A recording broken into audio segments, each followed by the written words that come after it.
tell me, for the guys, people out there that don't know AHB, tell us about the AHB group. Well, thank you, and thank you, Anthony, for this video. I think it's going to be it's good to get back out and talk to people again. Absolutely. AHB Group was started in 2006. My partner Charles Aegis and I started it. I'm the building licence holder.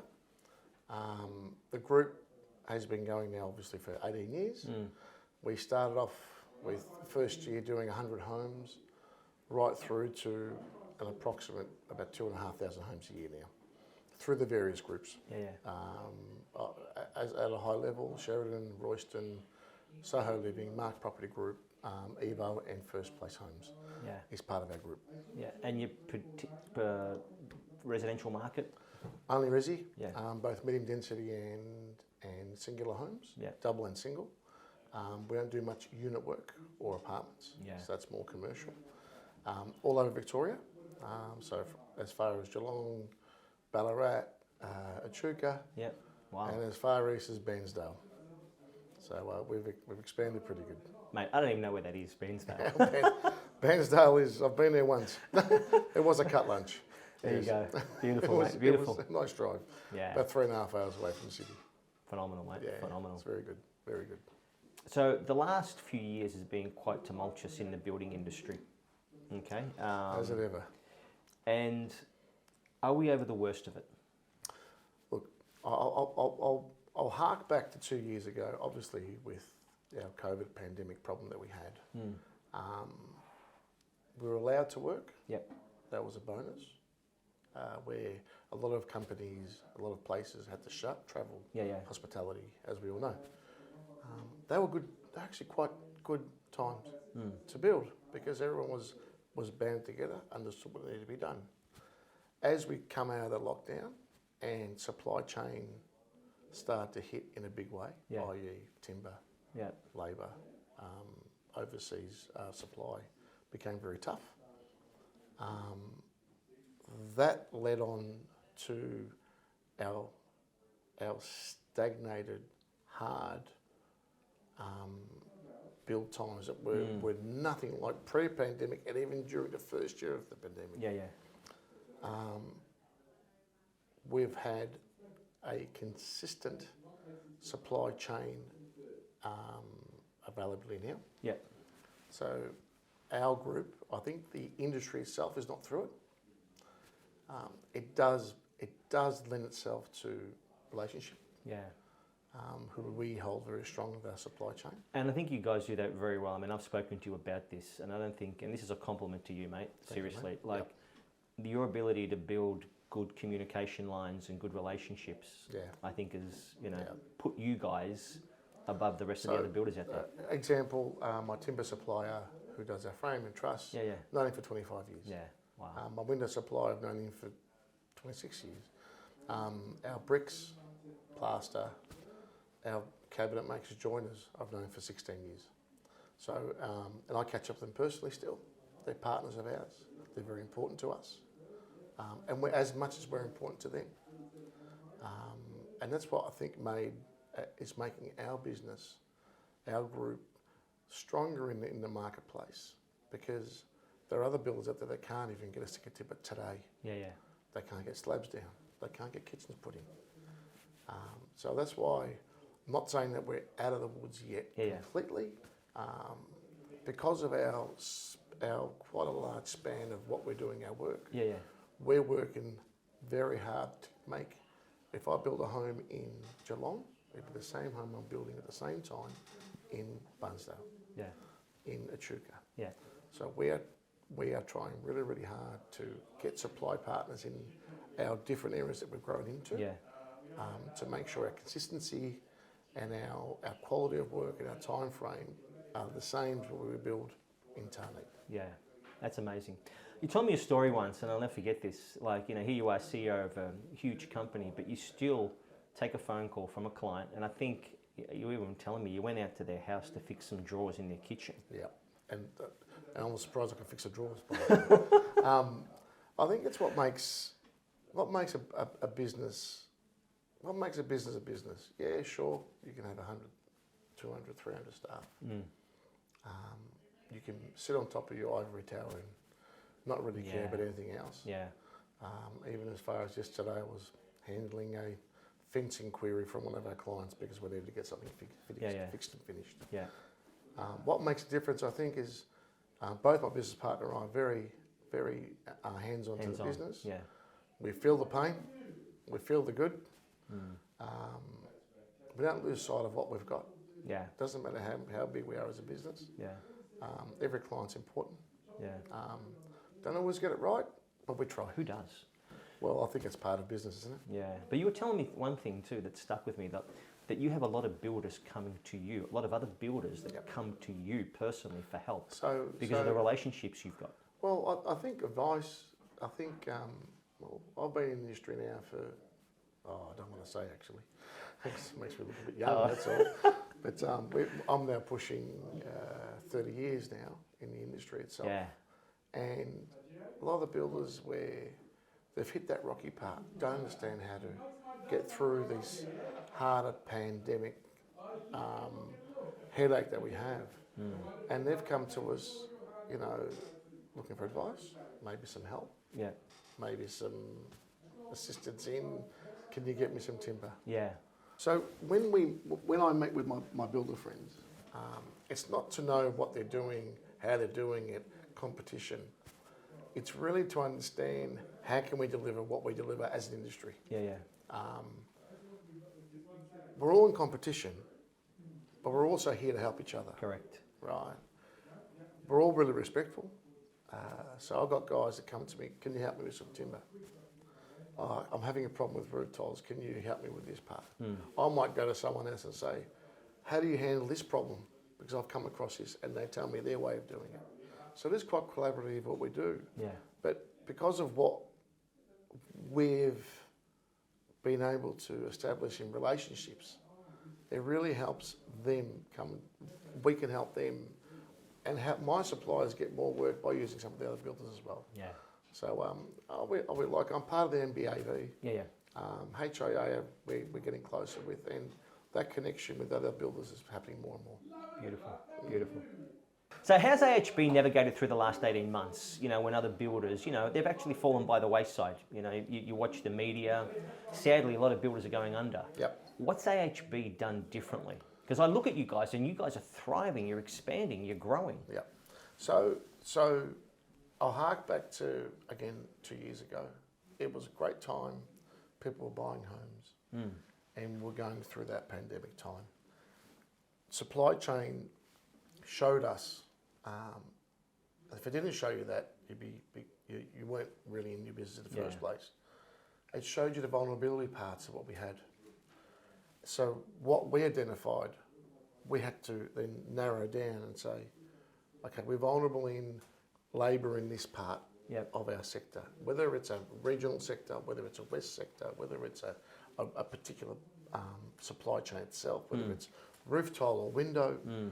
We then identified that problem. We then threw a resource at it, tried to balance it off. I can say to you today that I was just talking to one of my building managers in our metro team, and he was saying to me, we've got jobs now that we're finishing 2-3 weeks in front of program. The legacy stuff is now finishing off now as well. We've gotten rid of what I call the COVID hangover, which is still around all industries right now. Yeah. Shaking that off, understanding that this is now a new level of what we're working at. Trades are coming back onto the stream again now, which is really, really good. They're seeing what we're doing right. We're a safe, conservative building company. Yeah. And they're seeing strength behind that. Yeah. So what we find, we've been able to pick up more trade base through the different areas, whether it's bricklayer, frame carpenter, amazing, fixed carpenter, painters. Yeah. So our books have been getting filled up. We're getting more phone calls for the reception for people to work with. Wow. So that's been really, really positive. Like I said, not out of the woods, but getting better. Yeah, fantastic, fantastic. How do you see the commercial and residential building industry now coming out of the pandemic?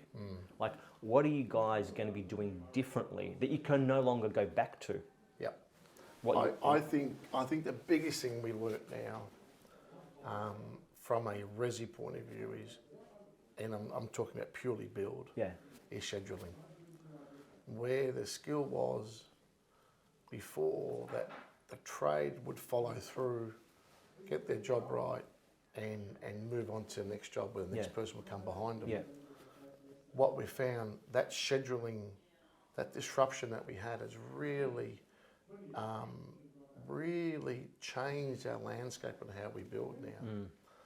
Because of the newer, younger people coming through the industry, hasn't seen, there was a blip for 2 years, so really real exposure to this wasn't there from uni, from other works. It was a bit different. We have now noticed that scheduling is so much more important than ever before. Especially to deliver what we're delivering.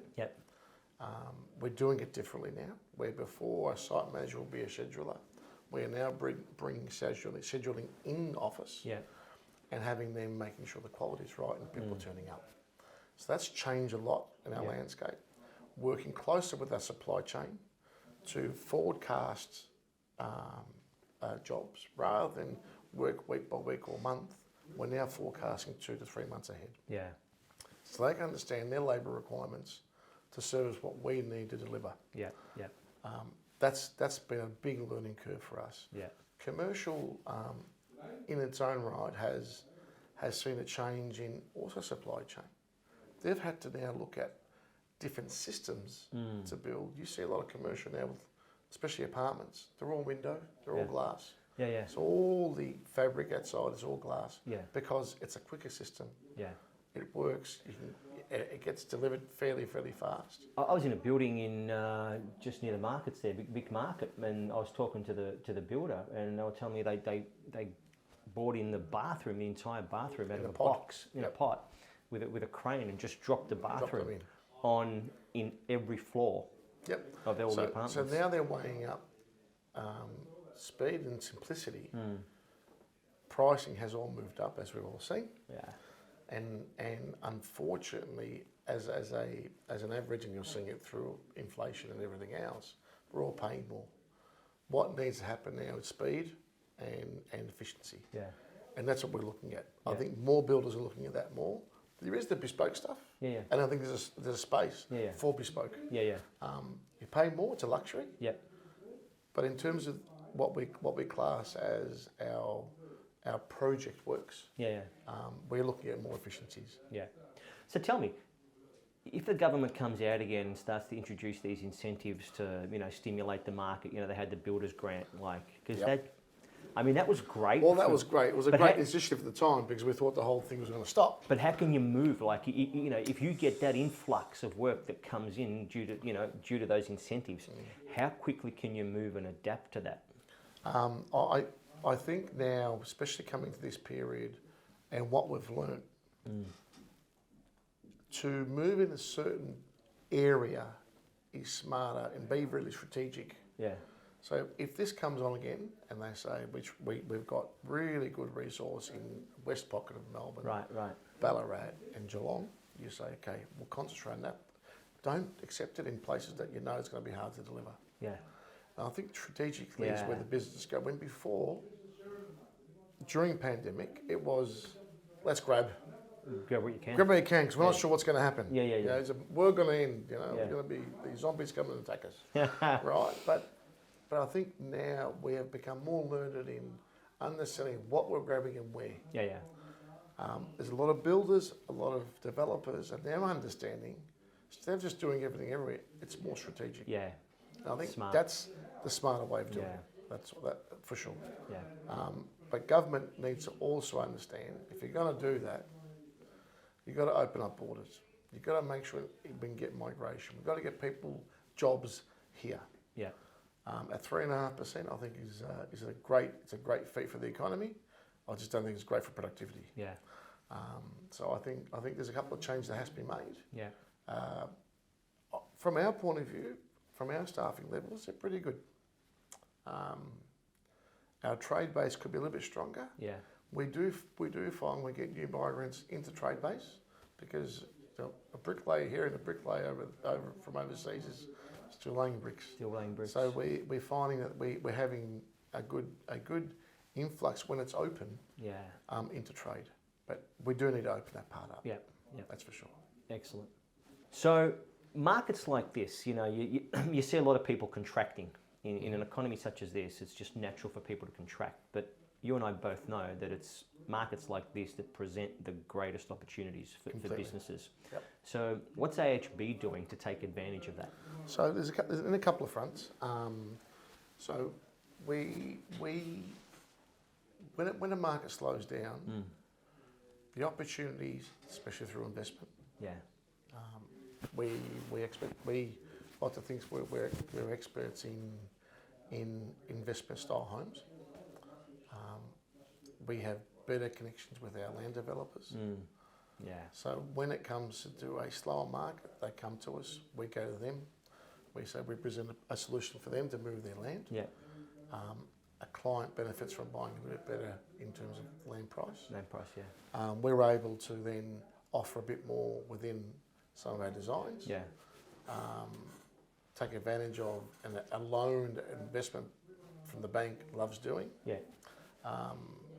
So I think when it comes to a slowdown, we kind of relish in it because we believe there's opportunity. Absolutely.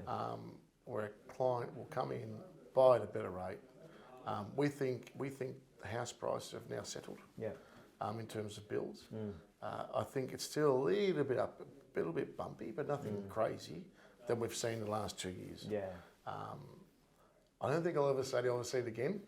I love to say you'll never see it again. Yeah, yeah. But you would think the world, and I call this a world correction. I think there's a world correction, a lot of supply chain that we all got. Yeah. And I think we've all kind of lived it off now. Yeah. It seems to be pretty steady. And I think it's more confident for a client than to say that our price is going to be pretty stable.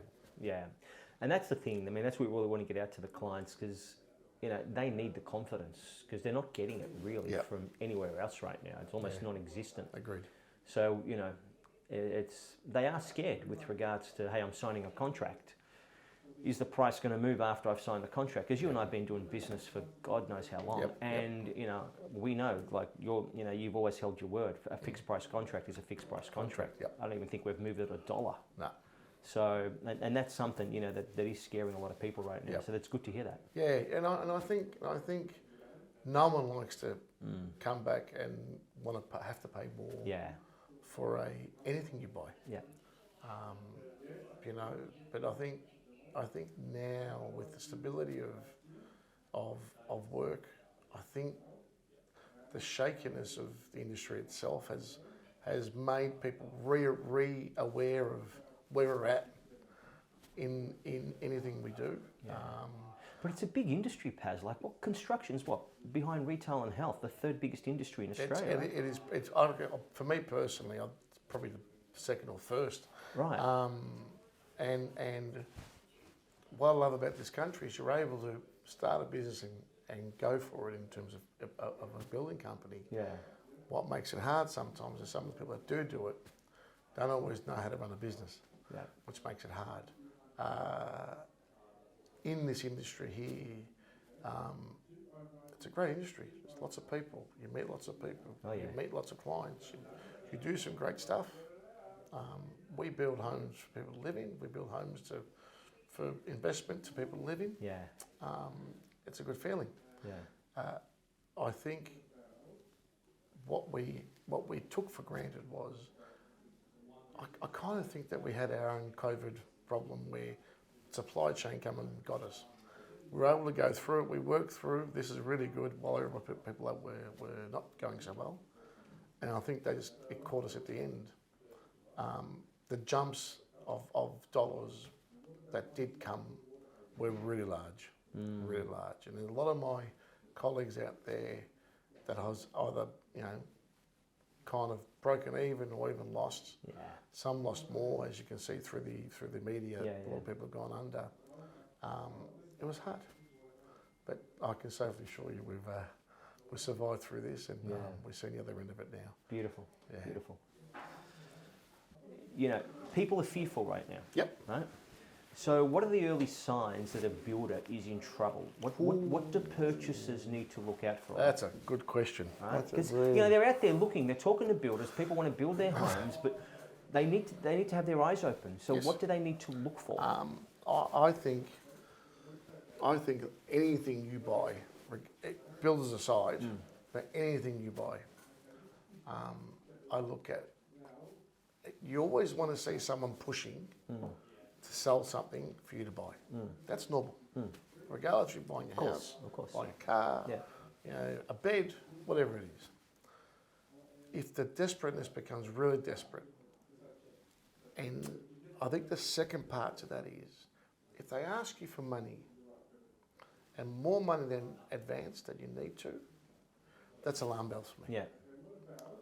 I think it's really important, and I think we've seen this coming out from the other builders that have gone on, and the stories you hear of, I paid more deposit than I should have, I paid up front, I shouldn't have paid up front, I advanced money to this person, and now they're gone. Yeah.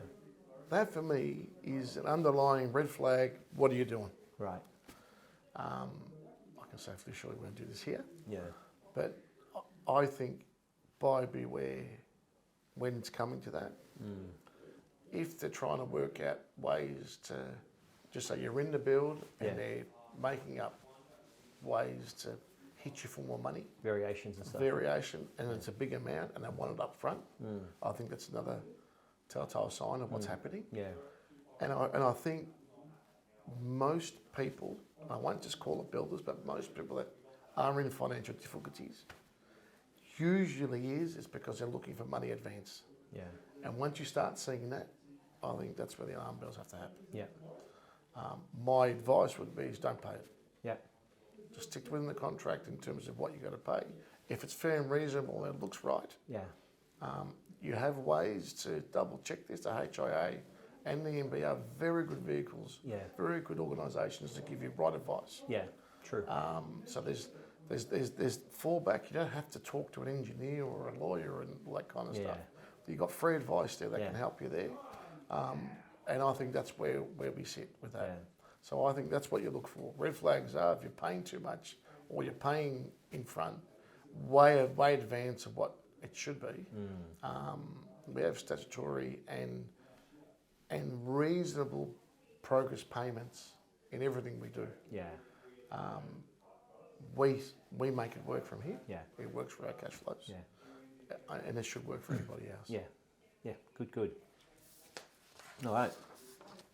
So, as we've seen over the last 12, 18 months, a lot of prominent builders have gone under. Yes. Right? What's the financial health and the overall well-being of AHB Group? Ooh, good question there, Anth. Not like I haven't been asked it before, because obviously during these times you would be crazy not to ask the It's question. on everyone's mind, right? I'll tell you how many staff we employ. We've got just a tick over 360. And expanding. Yeah. We have currently about 2,000 jobs on site. We employ 1,300 plus subbies. Yeah.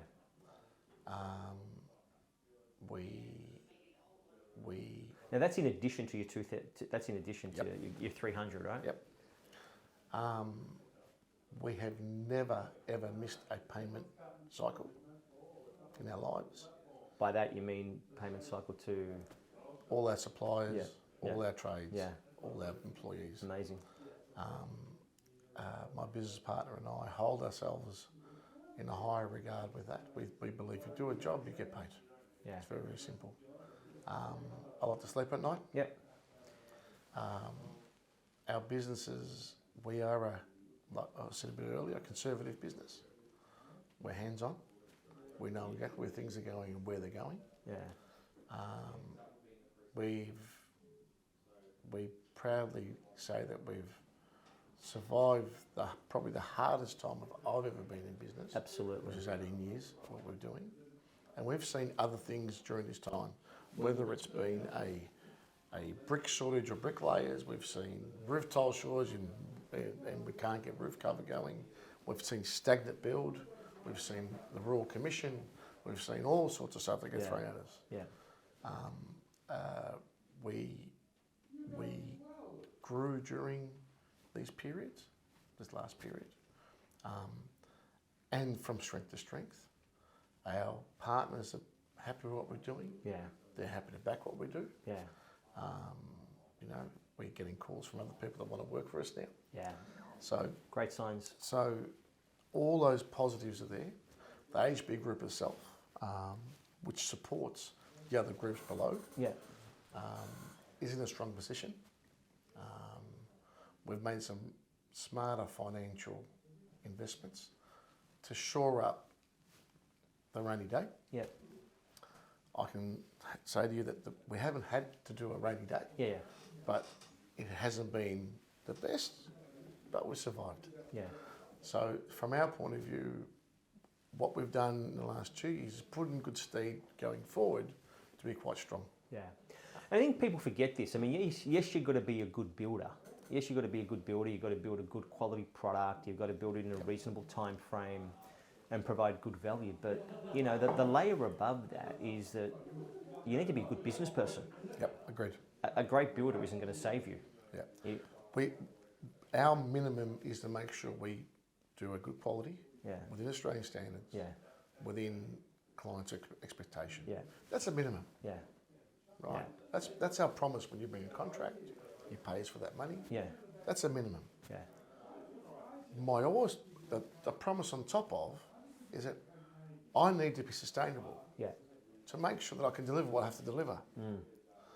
And then be there after it's built. And this is the one thing, and we push this a lot with our clients. It's like anybody can build you a house. You know, you see the display homes, and you know, you're like, I get it. You know, it's a display home, right? Anybody can build you a house, but where's the builder going to be after the house is built? Can you contact them? Can they come and do the maintenance? Can they handle the warranty stuff? I love the examples of the apartments, right? Yeah. So most apartments are built through a developer. Yeah. Developer gets a builder. Yeah. Right. The builder gets contracted, gets tendered out. They win the contract. Yeah. Contract is usually to build it. Yes, they have those clauses of retentions and come back to fix it after you're completed. 2 years down the track, you're in developer. Oh, I've got something wrong. Call the builder. Builder goes on, finish a project, but I'm not part of it. Gets mucked around. I have our clients that we still hear 7 years down the track looking to something, whether it's a fence panel that might have popped through to a door handle not working. Yeah. Right. We've got a team of 7 strong in our maintenance. That's direct. Wow. Site managers, administrators and managers themselves overall seeing it. And then we have about 20 subbies working for us, going out to people's homes and doing that maintenance. That's after the build's done? After the build's done. Yeah, brilliant. So from our point of view, it's not just when we finished. We've just developed the last year a portal for all our clients. Yeah. That portal lives with them for the rest of the build. Yeah. So the rest of that life of that home is theirs. So we buy it, they keep it, it's theirs. Wow. We are then able to keep open communication. They know where they can source all their plans and permits. Yeah. Connect with us again later on, log problems on. So we're never gone away. Our business we've always had a vision to stay sustainable and consistent. You know, we love what we do. Yeah. We're here every day. Yeah. You know, enjoying. Even though I'm going on holidays for a month, I'm not going to go on holidays a little bit because my wife will kill me if I don't. Yeah. But we love what we do. Yeah. I think the reason why our businesses work so well together and you and I get along, we have a common theme that it's about people. This is a people business. Yep. You know, and that's the first. It's the first kind of thing I wanted to instill in my staff. It's like, forget about real estate, forget about finance. This is a people business. Completely. Like, you're dealing with people. And I think that's where people forget. We get up in the morning, we go to work. Yeah. What is work? Yeah. Work is get paid to do your job. Yeah. Your job might be build a house, Yeah. make a coffee, Yeah. do your hair. Yeah. Yeah. But we're all servicing something. What we sometimes lose track of, the job becomes bigger than what we're servicing. Yeah. What we remind here at ASB Group is that we're trying to service all the time, more than the job. Yeah. Yeah. I can proudly say that a lot of our guys, a lot of our people, care, push, Yeah. go to extreme Yeah. to service our clients. Yeah. I've experienced that firsthand. We love working collaboratively with you guys. You have the same ethos, same culture that we push. Yeah. You know, nothing's ever too hard. Yeah. And that's what we're aiming for. Yeah. Excellent. So, a lot of purchasers right now, they're concerned with the current build times in the market right now. Yep. You know, because then you've got holding costs, you know, that's part of that process whilst the house is being built. What assurances can we give purchasers, clients out there at the moment? Okay. So I'll be the first one to put my hand up. It's been harder in the last year and a half. That was due to supply chain and labour constraint. As I said earlier in my questions, we're now more strategic in where we're concentrating, getting better at build time slash continuity. Yeah. So what we've seen now is one, trade base coming back on. Yeah. Our scheduling getting better, which then results in quicker build time. Yeah. Which is happening now. Yeah. It's not consistently a higher average, but it's getting there. We've seen a shift from January to now. We're in June, and we're able to go from. We will traditionally hand over, call it 150 homes a month. Yeah. We're doing 120s, 110s, but we're behind. And that's site starts, that's jobs going to site. Site and also finishing. Yeah. So now we've shifted around. Now we're out now finishing jobs more than we're starting. So that means we've beaten that S curve. We've gone back up again. Yeah. And we're able to get quicker again. So, and we're concentrating on the ones that aren't performing as well. Yeah. And saying, okay, we're resourcing those areas up more. Yeah. We're making sure we've got more labour available. We're not relying on one supplier. We've got two suppliers of the same product. So that's what we're doing to change over or get better in the averages to get quicker as an average. Yeah. Right, so we build a lot quicker in the West. We don't build as quick in Geelong, but we're getting better. Yeah. We don't build as quick in Ballarat, for instance, but we're getting better. Yeah. It's getting quicker. Yeah. Right, so I think we are with it from an insurance, because from my point of view, the longer it takes, the harder it is for me too. Yeah, and people forget that. I mean, you guys get paid at the end. You don't make any money. If I don't get a claim in between, or I don't get a progress payment in between, it hurts me just as much. The longer the job goes, the more it costs you. Yeah. Plain and simple. So that's from a business point of view. From a what I call a reputational point of view, or a moral point of view, or a culture point of view, we don't want it. Yeah. So this is not our push. You know, we want to be a reasonable time in terms of we build. Yeah. And it helps both business, client satisfaction, and personal satisfaction. Yeah, of course. I hate hearing the fact, I'm behind, why haven't you completed? When are you going to finish? They are hard and tiring words, but those words are what motivates us to get better and fix it. Yeah. So in some respects you hate it, but it keeps you on your toes and keeps you pushing along. Where do you want to get to? I know it's a tough question to answer, but I remember the pre-COVID times, right? And, you know, dare I say it, we were, you know, jobs were getting completed under 6 months. Yes. Right? So that's the goal. Our goal is to be where we were pre-pandemic, or even the first year of the pandemic, because we built quick then as well. Yeah, yeah. we want to get back to pre 6 months. We've adjusted what we have to do pre-site now. Yeah. You would have seen a change in that. We brought some different systems in place and we're able to get the site quicker. We're putting some efficiencies in how we're calling up. We know now, our system now spits out where jobs are all at any one time and what call-ups have happened. So we've got now a more robust system to find what jobs have fallen behind and how we can pick them back up.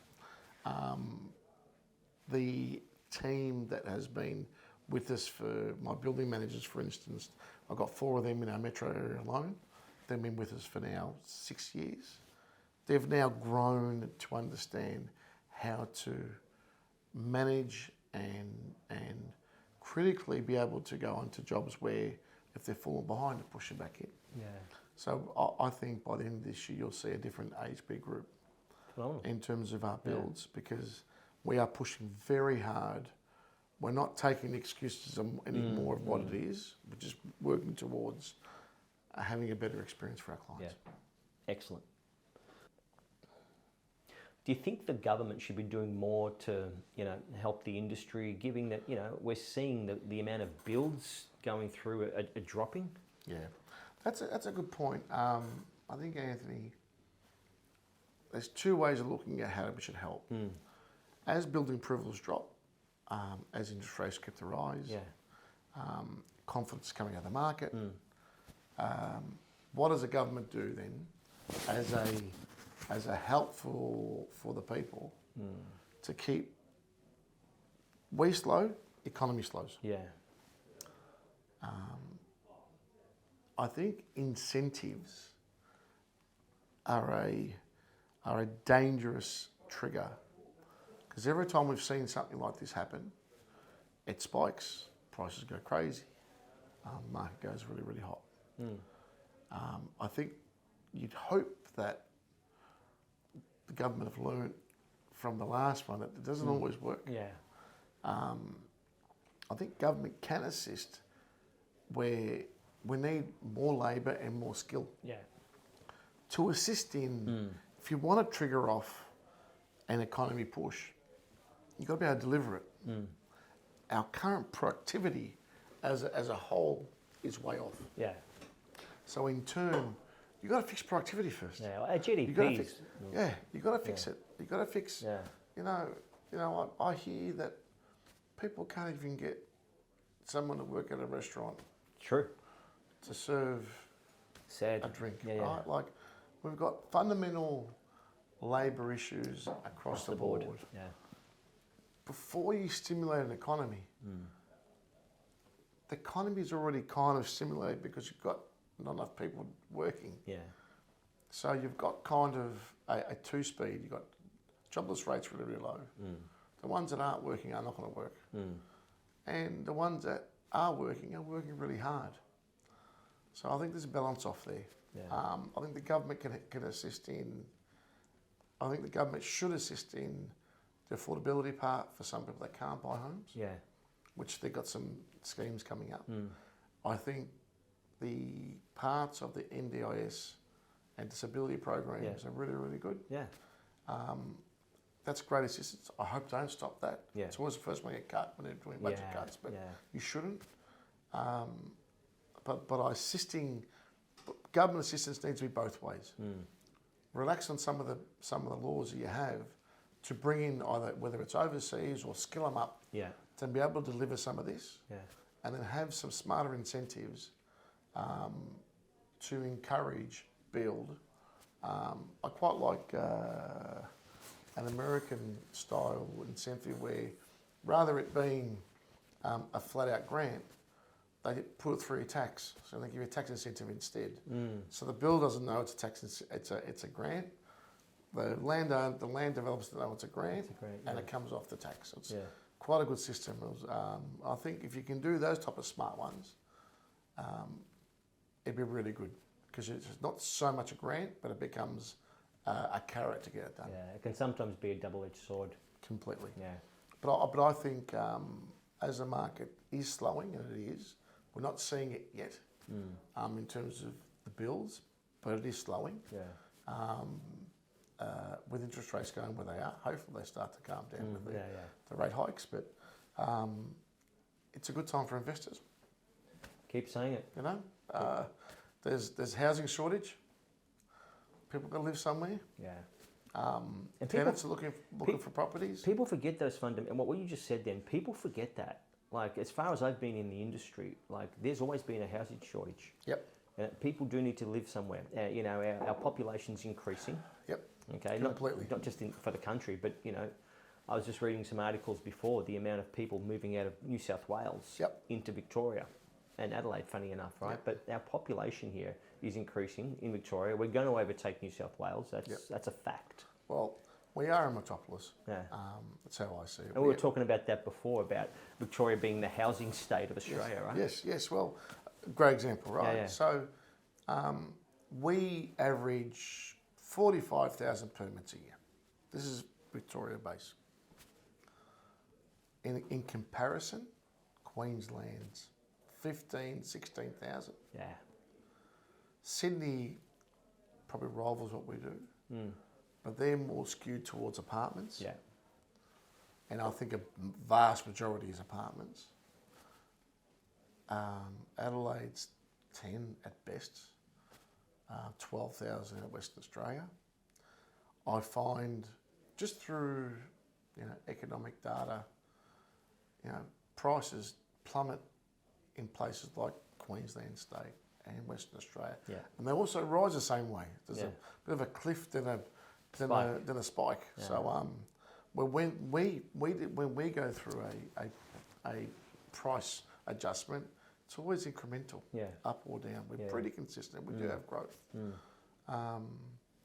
but we have more housing. Yeah.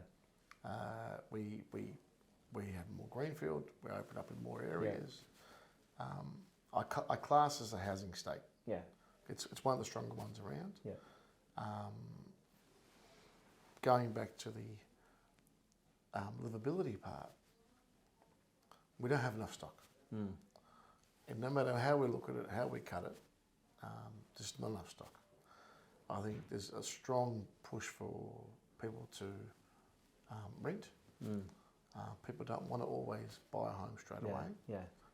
There's a shortage of that. You're seeing in the rental space. Yep. Vacancy rates are low as anything. It's just it's still a strong sector, but it will slow down. But it will slow down for economic reasons rather than requirements for people to live in. Yeah. Beautiful. So what expansion plans does AHB have, say, over the next 2 to 5 years? Yep. Good question. And we're just finishing off some budgeting from last week and beginning of this week for the financial year. A couple of moves that we've made. So we've now appointed a regional manager in Geelong, and we've carved that off what we call our metro team. So we've identified Geelong as being a long strategic move to both get larger in volume in that area, support the local area better with a local regional manager, create a team that becomes more community based in Geelong, have an office open up that way, which will then in turn bring growth within that area. There's a vast amount of land being opened up in Geelong. Incredible. And we believe what we're doing there is tipping the iceberg. We pick up, I think we're only about 5 or 6% of the volume. We believe we can be 15%. Wow. Then what it does, it alleviates some of our resources in metro. So we're keeping the metro numbers still quite large in terms of starts. That'll be about 150, 160 starts a month. We need to move to about 200 to service our clients that are coming up with land titles that are coming up. Yeah. We're seeing that forecast. Yeah. So that's over into the immediate future. Soho are doing some really strong things in our medium density and townhouse space. So we've identified more development sites that we're getting involved with. So we've got three projects coming up, one in Springvale, Bacchus Marsh, and in Torquay, each respectively about 100 units each. So that's going to be a development of townhouses there. And the want for our developers to get more affordable stock on the market, which is medium density and smaller homes. So that mixture is looking really bright for us in terms of how we're going to expand. We want to expand. We are pushing to expand. Yeah. We have the resources now. We have the confidence in it that we can do it. Yeah. We want to service our clients. Yeah. And if we don't expand, we're going to have delays in getting jobs to site. Yeah. So we need to go to our next step. Yeah. We're sticking to resi still. Yeah. Yeah. We're not going to get away from our cuttings or what Yeah. we're doing. Yeah. Our team understands what we need to do. Our supply partners understand what we need to achieve. Yeah. We're working very close over the next 3 or 4 months to get that growth stage up. Greater North, which I call is Bendigo, Shepparton, Echuca, Moama. Yeah. We're looking at expanding in that area more. Yeah.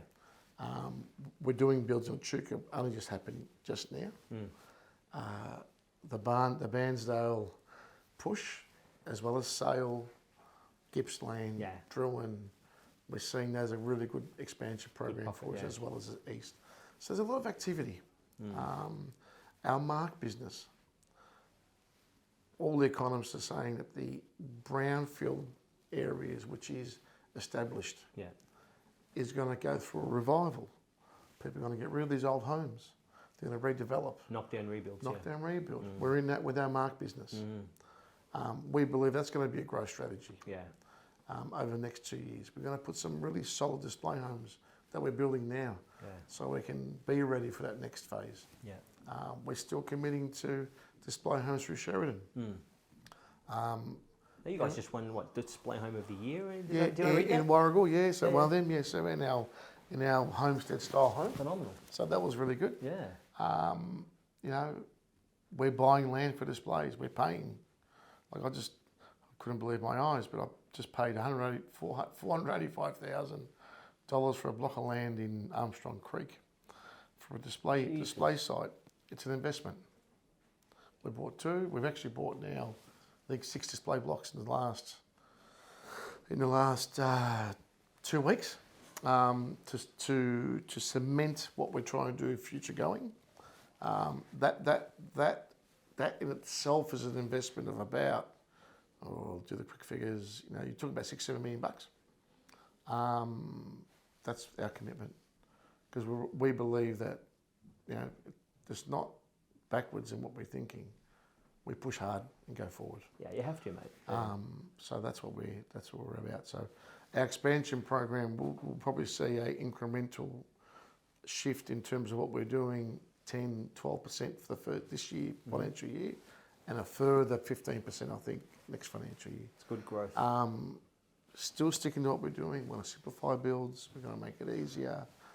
We're going to try and add more. So we're looking at some spec upgrades that we're being smarter with. We've got a business that we partner with that bring in plumbing fixtures and fittings. We're looking at some smarts coming out of imports to offer our clients something better for nothing. Yeah. Yeah, that's what we're doing. I love that, mate, because I've tried twisting your arm in the past to get, you know, you boys into state, and you always knock that back.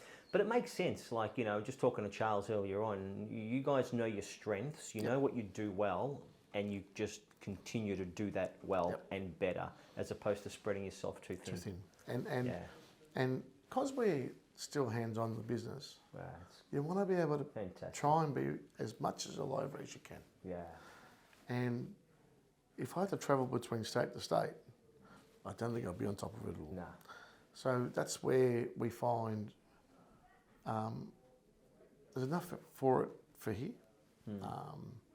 We're not looking at, We don't really care about rankings and stuff. Yes, we are number 2 in the state and number 6 in the country. I'm hearing a little rumour, mate, that you may be pushing up even further than number 2. True or true? We want to be sustainable. Yeah. We want to help our clients. Yeah, fantastic. That's all we care about. Fantastic, mate. It's not about the number. It's about what we do. That's true. And I think there's a lot of builders that are stagnant because of the consistency. The reason for the growth of the business is to keep consistent. Yeah. And that's a big key that what we all try and strive for. Yeah, fantastic. That's for sure. Excellent. All right. I was going to answer that question for you. No, you did. Given what's going on in the industry at the moment, does it still make sense to look at building as opposed to established property? Where you don't have, this is the hard one, where you don't have to go through the process of building. Yep. So, I'm going to be a little bit biased of this, of course, because I'm a builder. Yeah. You buy an established home, what it comes with is you don't know. When building a new home, we see right through the whole stages. Yeah. Our building surveyors are on top of both the slab and frame. You know what you're getting. Internal QA checks that we have, as well as independent one we have at the end. We know what we're building. Well, I've had friends that bought established and they're never ever really happy with what they've got. Because they didn't have a choice. You got to compromise. You have to compromise. I think the tax benefits are far outweigh established versus new build. Yeah. There are better tax incentives, more to write off for it. I think you attract a better tenant if you're investing. That's true. I think your maintenance is a lot less because you have the builder's maintenance to do it rather than relying on a real estate agent that's making money off it during the rent. Yeah. There's a lot more compliancing that we all have to do across them all. Right. So as we all know, we've got a gas check now, electricity check now. If it's old, it's going to cost you more money to fix it every time. And there is gouging in that space. Yeah. When it's a new build, it's very hard to argue that something's wrong. Yeah. So and these are all small stuff, but the small stuff all add up. Yeah. To does the investment really work out at the end? Yeah. Right. Everything you do. So whether it's not getting rent yet and you're paying interest in between, it's all deductible. Yep. Establish larger stamp duty. Yep. You're still dealing with at the start versus this is purely land. Yep. Which offsets some of the bits that we all talk about. Correct. And we never take that into consideration. You know, when you're buying something, you go, oh yeah, this is great. I want to buy this home. Oh Jesus Christ, that stamp duty amount. It's huge. Always gets you. Yeah. I didn't care for that. Can calculate it in. Didn't get funding for it. Where the amount on a piece of land could be so much more less. Yeah. Which then outweighs some of the interest components that we all talk about. Yeah. So I'd always want to pick a brand new setup because it is brand new. Yeah. And you get your depreciation over 5 years. And you know what you're getting. Know what you're getting. Yeah. And, you know, if you've controlled it from the start and you're on top of it from the start, your investment should be really, really sound right through, rather than picking up something else so you're not sure what's happened in the past. Whether it's been an add-on, electrical, illegal works, all that kind of stuff that come with it, right? And it's very rare you can go back to someone and get that money back. It's almost impossible. So, and that's why you're seeing a lot of people that are buying land. I got a friend of mine that just rang me just recently. He lives in Point Cook. He bought a house there a long time ago, built a home back then, and now wants to knock that house down and build a new home. He's not looking for established. He's happy to buy. He likes the area, and we're seeing that more and more now. Yeah. So if you look for any pockets, Essendon, Altona North, Altona, Laverton, swing around to the north, you know, even parts of Craigieburn is getting knocked down and rebuilt. Yeah. Right. Yeah. In the eastern suburbs, I'm seeing stuff getting done in Pakenham. Yep. Right, because people want to live there. Yeah. They just don't want the home anymore. Yeah. So the rebuild is happening. Yeah. People wanting you. Yeah. There's always an argument that established can be cheaper. But is it the same? Yeah. You know, really, is it apples for apples? And what are you giving your tenant to live in? To me, I study this. It's the fear of the unknown. You really don't know what you're getting with an established property. Yep. And you find out much later on. Agreed. And nobody ever takes into account the maintenance costs that come afterwards. Yep. And some of that can be horrendous if you've bought the wrong property. And if you're using a real estate agent to do it, they are out to make money on the repairs. Yeah. So they're going to encourage it to be repaired every time. Right. Yeah. I've got my own investment properties. I see it myself. Right. I've bought established in the past, and they're all about trying to this is broken. You got to pay $300 to fix it. Do it ourselves, but you know, like, what's all that about? So we shifted on. We now do our investments in our own homes, right? Because I'd rather buy something, knock it down, and build something new. Yeah. I know it's going to be a good investment from there. Yeah. And usually, when you're buying established, if you knock the house down, the land's still worth that same money. So the house is not really valuating where we find what we're doing, we are valuating. Yeah. Beautiful. So there's some sentiment in the marketplace right now that building prices will come back down in the future. How accurate is that? I think with competition, there'll be some slight movement in price. Yeah. I would definitely not see what we've seen pre-pandemic prices. It just won't happen. Yeah. We've had a relax on supply chain pricing. Will it come back in a great number? No. I think the market's at where it's at. A little bit of competition might have a little bit of sway. I'm talking 1-2%. Yeah. But that's around it. Yeah. So I think the price is here to stay. Yeah.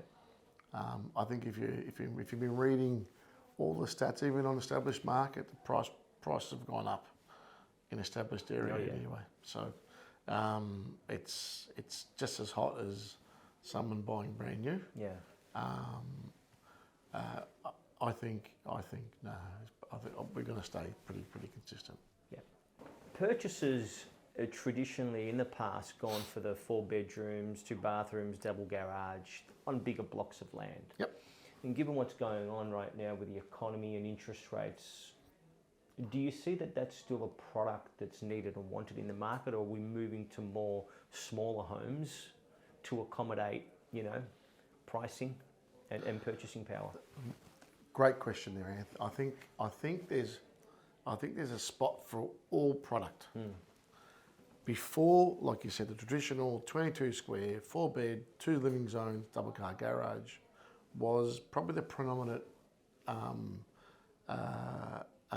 product that we would offer. Yep. As land has been cut up smaller,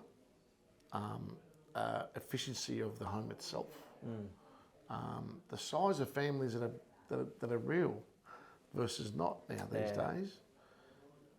You're seeing a larger shift to a mix of product that come out.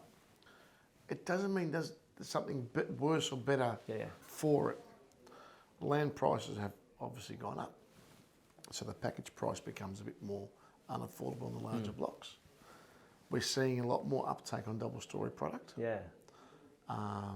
Due to the reason of the land size becoming smaller and smaller homes.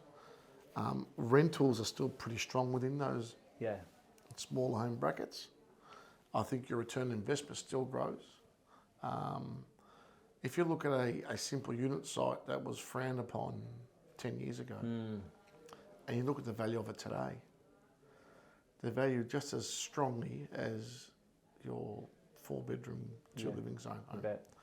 So I think do not be scared of a smaller product. It's smaller, it becomes affordable. Yeah. It's what we are today. We are streets ahead of anything you would see equivalent-wise overseas. If you had to model yourself on England, Europe, even America to a point, you know, the housing affordability becomes very hard. We're still able to get into a brand new home, be it smaller, because the other options are apartments. Yeah. Right.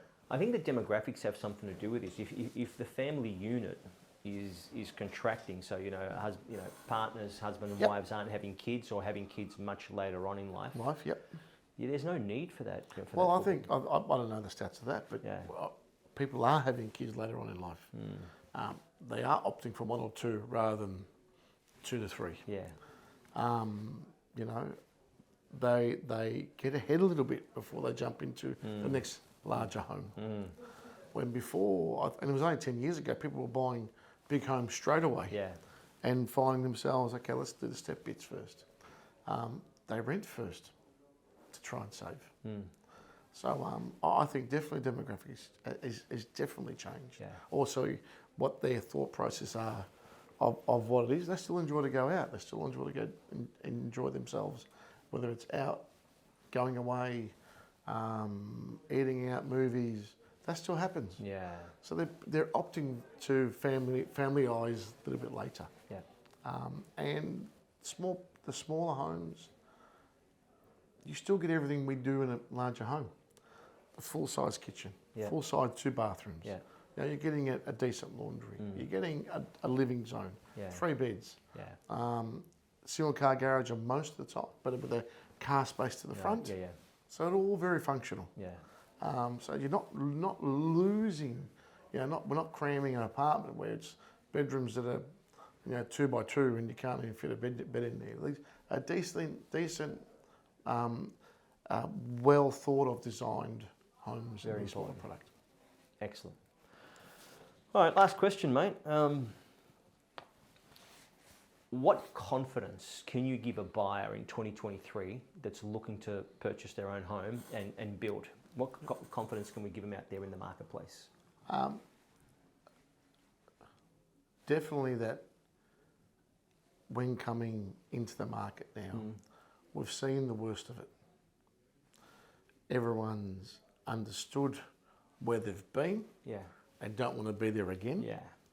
I think we've seen the last of the financial collapses of a lot of these people. Still got bits to work on. Of course, but definitely through the worst of it. From the HB Group point of view, it's onward and upwards for us. We're pushing ahead, striving forward. We're not detracting, we're not pulling back. We're actually seizing opportunity now. Because we believe that what we've done in the past has put us in a good stead going to the future. So from our point of view, it's business as usual. And is business is better. That's for sure.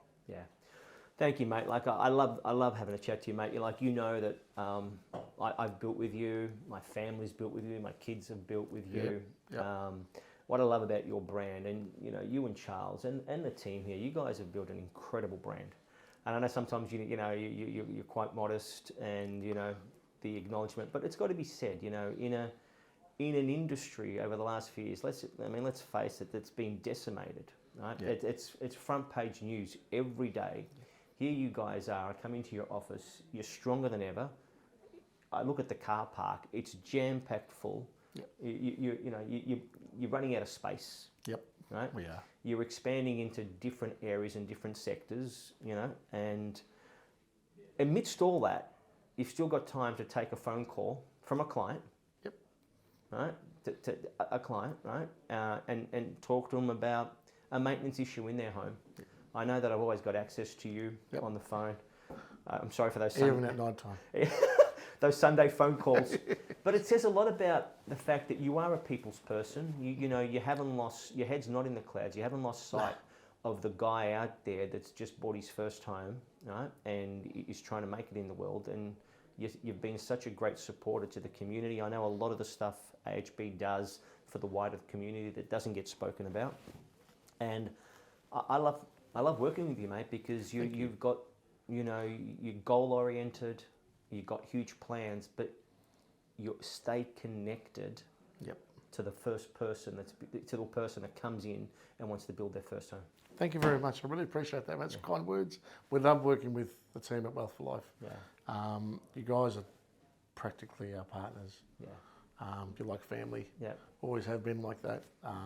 You keep your staff from Kayla right through to Sally. Yeah. Have been there for a long time, and we love it.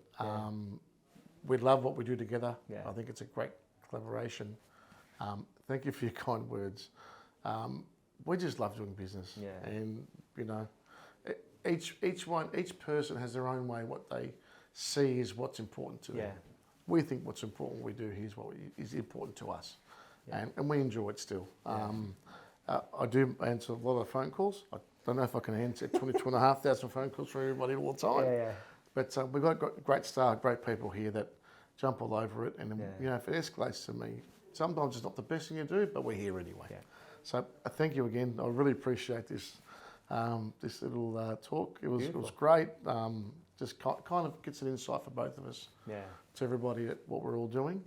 Feel free to have a look around the office and everything else that we're all and see all the great staff that we have here. And talk again. Beautiful. Thank you, buddy. Thank you.